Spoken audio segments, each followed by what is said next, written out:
अलग बा, हर लड़के से नेचर हमार थोड़ा अलग बा, हमर ब्यूटी और व्यवहार थोड़ा अलग बा, थोड़ा अलग बा।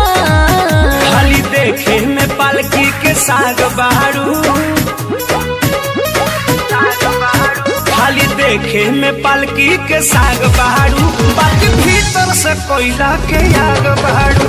खाली देखे में पालकी के साग बहारू, बाकी भीतर से कोयला के आग बहारू।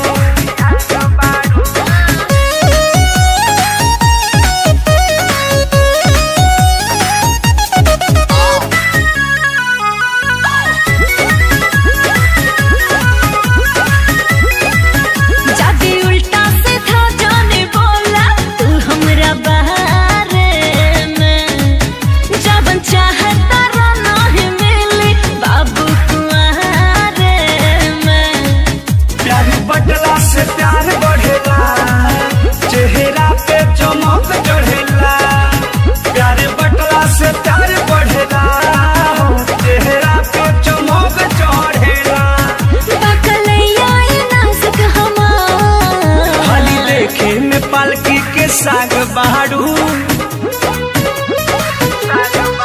खाली देखे में पालकी के साग बहारू, बाकी भीतर से कोयला के आग बहारू। खाली देखे में पालकी के